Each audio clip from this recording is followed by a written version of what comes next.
E aí galera, beleza? Murilo aqui. No vídeo de hoje a gente vai falar sobre o mercado global de moedas. Para que existe o mercado de Forex, como a gente chegou até aqui e como ele pode impactar o nosso dia a dia. Vai ser um vídeo muito legal, são trilhões de dólares sendo negociados diariamente, é importantíssimo você entender como as coisas funcionam, beleza? Aqui na descrição do vídeo, inclusive, eu vou compartilhar um curso 100% gratuito sobre o mercado de Forex. Você pode acessar, tá aqui no YouTube. A única coisa que você tem que fazer em troca é se inscrever no canal.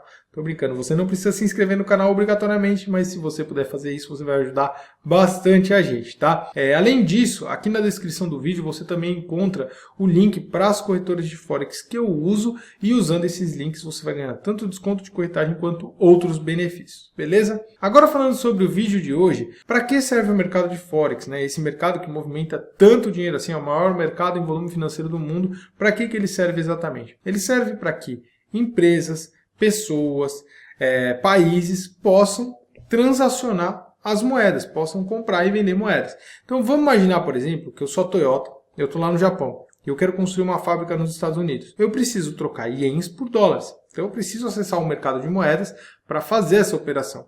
O mercado de Forex ele é um mercado descentralizado, então não existe uma bolsa de Forex, tá? A gente tem lá os bancos se conectando entre si, então é um mercado interbancário. Os bancos a gente chama de provedores de liquidez, e esses grandes bancos eles acabam fornecendo liquidez mesmo para as operações. Então a Toyota chega lá no banco dela e fala, ó, eu preciso de 100 milhões de dólares, que eu preciso fazer essa troca para fazer o meu investimento lá nos Estados Unidos. Então os bancos eles vão acabar provendo liquidez, que a gente chama, né, para essas operações. Então é um mercado muito interbancário. Além disso, os bancos eles têm as suas próprias tesourarias, as suas próprias operações. Existem os fundos de investimentos, existem os traders como eu e você, existem os investidores, existem todos os agentes econômicos que estão atuando ali no mercado de Forex. Alguns especulando, outros se protegendo. Como assim se protegendo? Aqui eu estou dando o exemplo da Toyota, um exemplo simples. Faço meu investimento e tal. Mas pensa de uma outra forma. Pensa da seguinte maneira. A Toyota ela vai fazer esse investimento e o pagamento que ela vai fazer para parte dos fornecedores vai acontecer daqui 3 meses, outra parte daqui 6 meses, depois 1 ano, depois 1 ano e meio, 2 anos, e ela tem uma série de pagamentos. Existe um fluxo lá de pagamentos que ela vai fazer. Ela não quer ficar exposta ao dólar e às oscilações do dólar em relação ao ien todo esse tempo. Ao mesmo tempo, ela trocar ienes por dólares agora prejudica toda a operação dela lá no Japão, porque ela não precisa fazer isso. Ela pode estruturar isso financeiramente de uma forma mais inteligente, só que ela não pode ao mesmo tempo ficar exposta. Você consegue perceber isso, né? Eu não posso ficar exposto, porque vai que o dólar se valoriza, vai que acontece alguma coisa com o ien. Então as empresas têm que montar essas operações de hedge. Agricultores, por exemplo, um agricultor que produz laranja e vende lá a sua laranja para os Estados Unidos, ele vai receber em dólares. Imagina que ele vai receber esse dinheiro daqui 6 meses. Você não acha que é muito perigoso ele ficar exposto durante 6 meses para as oscilações do dólar? Ou se ele está vendendo para a Europa, lá dos Estados Unidos, mandando a sua laranja lá da Flórida para a Europa. Olha o peso que isso pode ter dentro do negócio dele caso o euro tenha uma valorização ou uma desvalorização, né? Ele pode estar ganhando muito mais ou muito menos. Então as empresas ao redor do mundo elas precisam se proteger frente a oscilações cambiais. E com isso elas se estruturam operações de hedge cambial. Para isso serve o Forex, para que você monte operações para se proteger. Você, eu, os fundos especulativos, às vezes até os bancos, nós somos a contraparte que está tomando risco. Porque enquanto a Toyota ela quer se proteger do risco, eu, você e outros agentes econômicos estamos tomando risco. Por isso que nós somos tão importantes. Hoje, uma corretora de Forex de varejo, né, as que eu e você utilizamos, a gente não tem acesso ao mercado interbancário diretamente. Eu não vou lá no banco e negocio frente a frente com o banco. Por quê? Porque é um mercado descentralizado, não existe uma bolsa de Forex. É um mercado descentralizado, está acontecendo no mundo inteiro, os bancos conectados, as corretoras conectadas, está todo mundo conectado. É uma teia de aranha. Imagina um grande círculo com uma teia de aranha, todo mundo interconectado. Ao invés de uma bolsa, um único lugar, é uma teia de aranha, está todo mundo conectado. No momento que eu tenho esse tipo de situação, onde está todo mundo conectado, as corretoras de varejo, que são as corretoras que a gente usa, elas servem para fazer a ponte entre nós e o mercado interbancário. Por quê? Porque eu vou negociar lá 0,1 lote com o banco. Ele vai falar, não quero negociar com você, eu quero negociar com outro banco, né, que está movimentando um volume financeiro que é compatível com aquele volume financeiro que o banco também está operando. Então são grandes titãs ali operando, os sharks, os tubarões, são eles ali negociando entre si. E a gente acaba se conectando nessa liquidez ali através de corretoras e de provedores de liquidez menores. Então, essa é a estrutura, é um mercado interbancário. A gente fala de trilhões de dólares por dia, mas quem está movimentando o grosso disso é o mercado interbancário. Beleza? Além de tudo isso, tem o turismo, tem as operações de hedge, tem os investimentos internacionais, tem remessas internacionais que expatriados fazem para os seus países de origem. O mercado de Forex ele é extremamente necessário. Beleza? E como a gente chegou até onde a gente chegou? Um mercado tão grande assim. É legal falar sobre isso, porque a gente tem uma breve história do dinheiro. O dinheiro começou a ser utilizado quando o escambo ele já não era suficiente para tudo que o ser humano precisava. O ser humano precisava trocar lá produtos, serviços, e o escambo já não era mais suficiente. Então a gente tem as conchas, alguns objetos sendo utilizados ali como forma de dinheiro, os metais preciosos, a moeda nacional. Então tem todo um processo da história do dinheiro. Existia um padrão, que era o padrão ouro, onde as nações emitiam moeda e tinham uma reserva em dólar que garantia toda essa emissão de moeda. Então o Reino Unido emitia lá a Libra, que é a sua moeda, mas ele tinha uma garantia em ouro para toda aquela emissão que ele estava fazendo na sua moeda local. Após a Segunda Guerra, teve a Primeira e a Segunda Guerra, já nesse meio do caminho isso se tornou insustentável.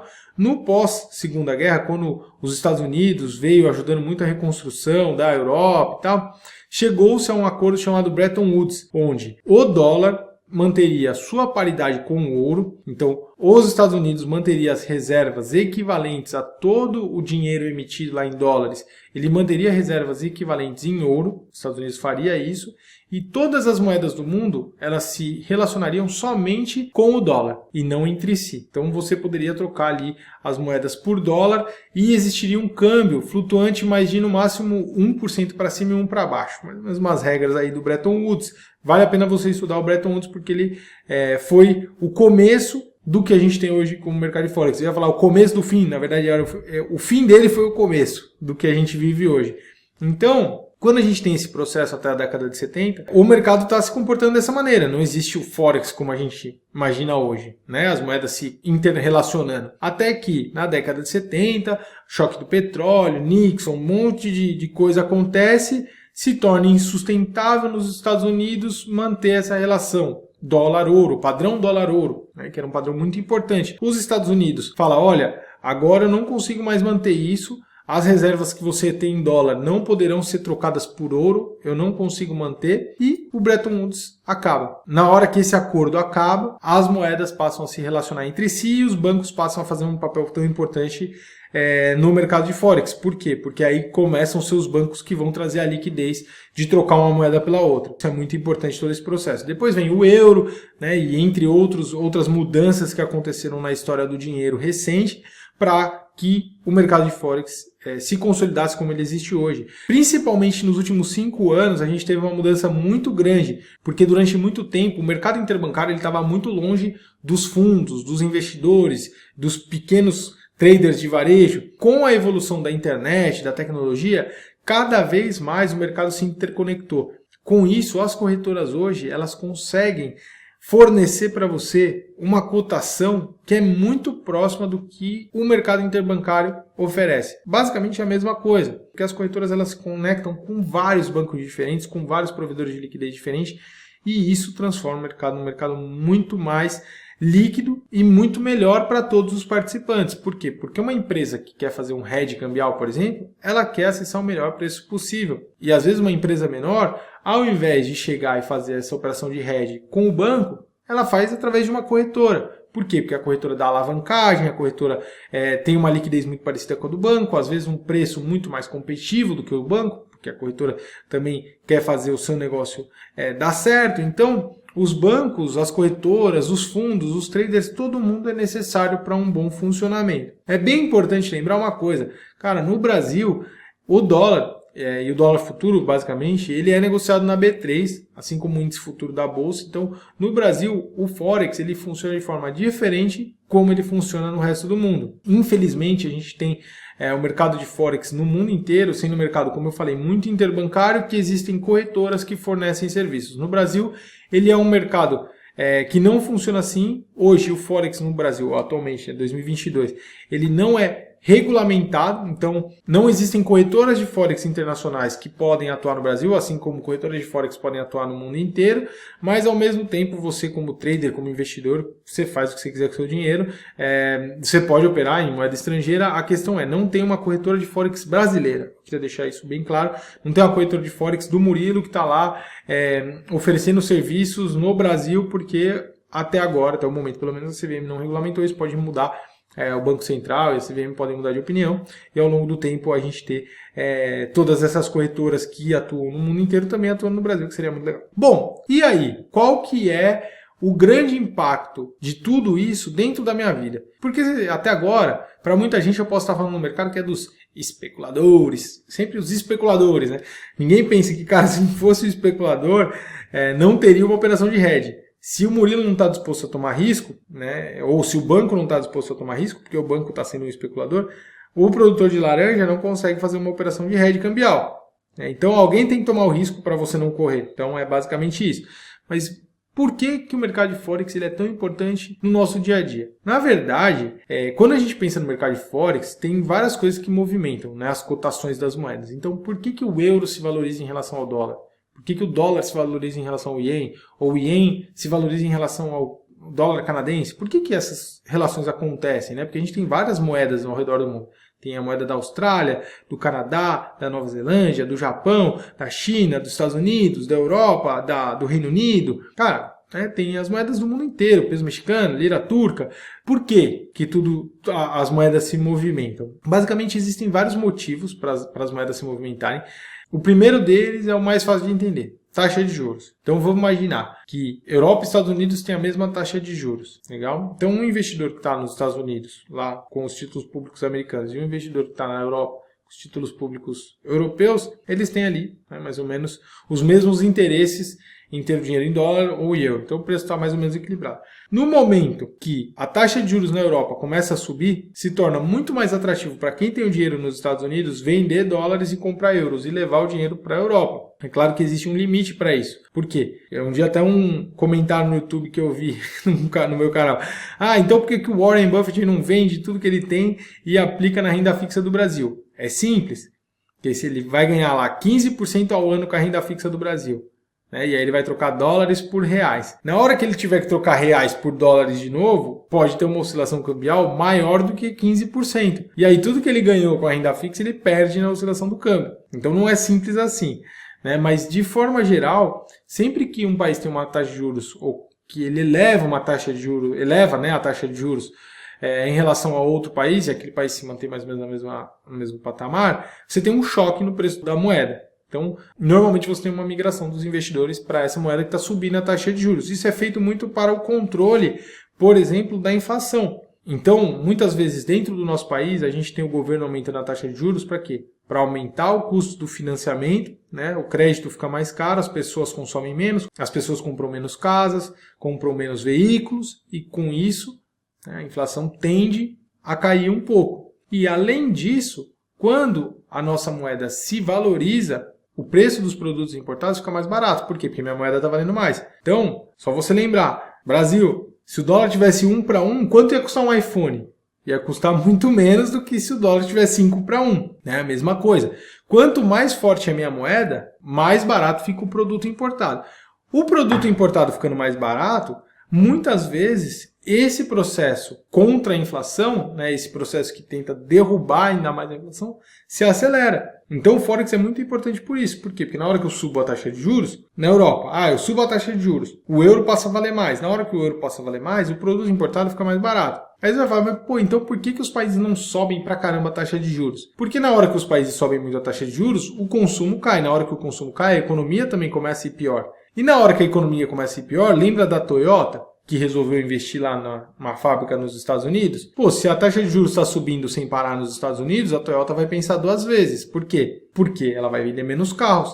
Então, uma outra ponta do mercado pode começar a parar de levar dinheiro para lá, que é a ponta produtiva. Então, vem um fluxo especulativo, que é um fluxo que vai e vem. O fluxo produtivo, quando você tem altas taxas de juros, tende a ser menor. Por quê? Porque a Toyota vai pensar duas vezes antes de fazer isso. Se a taxa de juros na Europa é zero, e se a economia da Europa está indo relativamente indo bem, né? Parecido com o que está acontecendo nos Estados Unidos naquele exato momento, a Toyota vai preferir o quê? Bom, eu vou mandar o meu capital produtivo para onde eu tenho uma taxa de juros um pouco menor, porque ali o crédito vai ficar mais barato, vai ser mais fácil vender meus carros. Tudo de forma bem simples, eu estou explicando aqui, como se fosse um trade-off sempre. Acontece isso, o resultado é aquele. Nunca na economia as coisas funcionam dessa forma. Eu só estou tentando explicar como a taxa de juros pode impactar o mercado de Forex, como a taxa de juros pode impactar a inflação, que também impacta o mercado de Forex. Como, por exemplo, a economia ir bem. Então vamos imaginar os Estados Unidos. Por que o dólar dele é tão forte? Porque a gente acredita que o dólar e os Estados Unidos eles vão se perpetuar por muito tempo. É uma economia muito grande, é uma economia muito forte. Então existe uma confiança muito grande de que aquele ativo vale alguma coisa. Por quê? Porque a moeda, em última instância, ela não é só um meio de troca, ela também é uma reserva de valor. Então, quando eu tenho dólares, eu acredito, por mais que a gente tenha mudanças estruturais no capitalismo, várias coisas acontecendo, eu acredito que aquilo vai valer alguma coisa, que o dólar vai valer alguma coisa. E por que eu não faço a mesma coisa, sei lá, com a lira turca ou com o peso mexicano? Ou eu faço tendo uma exposição menor? Porque eu acredito menos naquela economia. Eu acredito menos que aquele governo vai conseguir honrar suas dívidas. E por consequência, como a moeda ela depende totalmente da credibilidade que a gente tem no governo, lembra da história do dólar, do ouro? A gente não tem mais uma garantia real das moedas. Eu não tenho lá mais uma reserva equivalente em ouro para todo o dólar que foi emitido no mundo. Se eu não tenho essa garantia, quem que é a garantia? Quem que me dá credibilidade? É o governo, é aquele país, é aquela economia. Então, quanto mais forte um país, quanto mais forte uma economia, mais valorizada tende a ser aquela moeda. Só que aí existem os desequilíbrios. Por quê? Porque se uma moeda começa a se valorizar muito, começa a ficar muito caro também para aquele país exportar. Imagina a China. A China é um bom exemplo. Se a moeda chinesa começa a se valorizar demais e fica na paridade 1 para 1 contra o dólar, como vai ficar as exportações da China? Elas vão cair muito. A China hoje, ela desvaloriza quase que artificialmente, em muitos momentos artificialmente, a sua moeda para conseguir exportar. Porque quanto mais desvalorizada a sua moeda, mais barato o produto chinês fica no mundo inteiro. Então, todas essas relações, elas são relações que impactam o nosso dia a dia. Quando você vai na bomba de combustível abastecer, ou quando você vai comprar um produto no mercado, quando você vai comprar uma câmera, quando você vai comprar um iPhone, quando você vai comprar um computador, quando você vai fazer qualquer coisa, o mercado de Forex teve algum impacto naquele processo, né? E como os agentes econômicos vão movimentar o mercado de Forex, tudo aquilo terá um impacto no futuro no preço dos produtos e serviços que você está consumindo. Então é fundamental entender todas essas relações. É fundamental entender como a macroeconomia, como a política monetária, como tudo que está acontecendo no mundo pode movimentar o mercado de moedas e como, no médio prazo, isso terá um reflexo no seu dia a dia. Porque terá, beleza? Bom, espero que vocês tenham entendido. A gente pode falar muito mais sobre notícia, muito mais sobre fundamentos do mercado de Forex, muito mais sobre hedge, muito mais sobre história do dinheiro. Me fala aqui nos comentários o que você gostaria de assistir mais de todos esses temas, ou se são todos. Espero que você tenha gostado, espero que você tenha entendido. Muita gente vem com aquele discurso, porque são os especuladores, o day tradezinho do Forex. Cara, você não tem a menor ideia do que você está falando se você não entender como funciona o mercado na prática, como tudo funciona por trás ali do que você está vendo na última ponta, que é comprar e vender ali 0,01 lote de euro-dólar. E principalmente, se você não entende nada de mercado de Forex, vai até o nosso curso, porque você vai aprender passo a passo como as coisas funcionam. Beleza? Espero que vocês tenham gostado. A gente se vê numa próxima. Valeu, galera. Um abraço.